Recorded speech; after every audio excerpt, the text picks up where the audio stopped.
Normally here on the Bilbsy channel, we spend a lot of time speculating about upcoming games and even DLC for existing games that we're excited about. Usually that speculation is based on a pattern of information or prior information, or maybe even a data mine or leaked information. But in this case, well, this is straight up a conspiracy theory, and I mean, there is some information to go off of here, but just know that I'm gonna mostly be talking about this in a way that sounds like I'm reaching quite a bit, because I am reaching quite a bit. I wanted to be as fair as possible, and at the start of this video let you know, by the way, I'm about to jump to some conclusions here. So if what I say sounds a little crazy, just don't take anything away from it. Don't hold your breath for anything too insane, and maybe just wait and see what happens. With that said, I think we might have some pretty big news at Game Awards. Allow me to explain why. Bandai Namco's 2020 anime game lineup is pretty impressive to say the least. You've got Dragon Ball Z Kakarot, A Hero Nobody Knows, One Piece Pirate Warriors 4, and all of that is just in Q1 of 2020, and I'm sure I'm missing something. I can't think of anything else on top of my head, but I'm probably missing something. So it wouldn't be surprising to not hear anything about new anime games before at least E3 of 2020. They could also wait for some other major event, but around the general E3 time is when I would expect to start hearing about even more anime games. But what about that CC2 game? We've talked about this game a couple times on my channel in the past, but to catch you up, I'm going to give you a quick summary of everything that's happened just in case you missed it. CyberConnect 2 is the creator of the Naruto Ninja Storm series. They've made a handful of JoJo games in the past, and they're currently working on a new game right now. They've said that this game is going to be like the Storm series,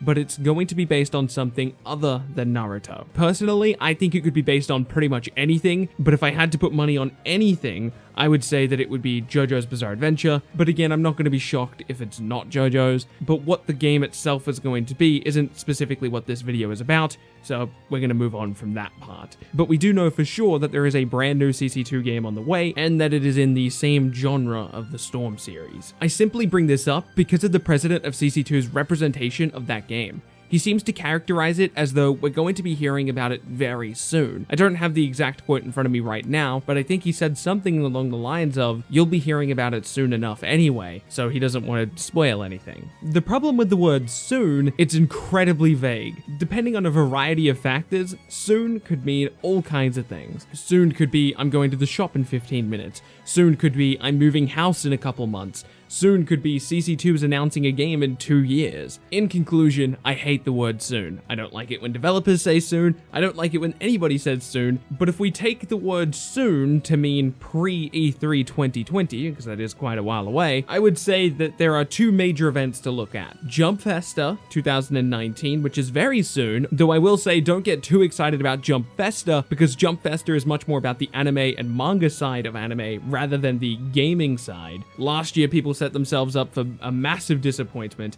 at Jump Festa, specifically regarding the Jump Force characters. Or alternatively, we have the Game Awards. If it was any other year, I would normally completely write off the Game Awards as a possibility for something like this, but Jump Force has been nominated for Fighting Game of the Year. And again, normally I wouldn't put a lot of stock into something like this. I've already discussed why I think Jump Force made it onto that list in a previous video. In short, I just think that there was a lack of fighting games in 2019 to add to the list. But the Game Awards is no stranger to new announcements. In fact, they've had new announcements every single year since they started. And they've even had pretty obscure announcements as well. Plus, it's still pretty surprising to see such a negatively received game, both from the public and also official outlets, being nominated for Fighting Game of the Year. So it wouldn't surprise me to hear that Bandai Namco has a brand new game to show off at the Game Awards. Even if it is just a nomination is a big deal. Being able to pair that with a brand new announcement might get some people interested in that announcement. It's also possible that Bandai Namco just has another unique announcement outside of a brand new anime game. It's possible that they could have some Tales stuff to show off. It's possible that they could have a brand new Bandai Namco character coming to Super Smash Bros. I do think we will get a brand new Smash character announced at the Game Awards based on the publicly available information that's pretty much confirmed, right? It looks pretty obvious that we're going to get a Smash character revealed there. If we were to get a Bandai character specifically, characters like Lloyd have been in the talks in the Smash speculation scene for a while. Personally, I think we would get a character from Dark Souls before before we got a Tails rep, but I don't really have a preference either way, so I don't really care. But what do you think? Both about my crazy CC2 Game Awards theory and the possibility of a brand new Smash character being announced at the Game Awards. I know the Smash community is pretty high on the Crash Bandicoot speculation right now, but I would really like to know who you think will be joining the roster. And with that said, I appreciate you watching the video. My name has been Bilbzy, and I'll be sure to see you in the next one.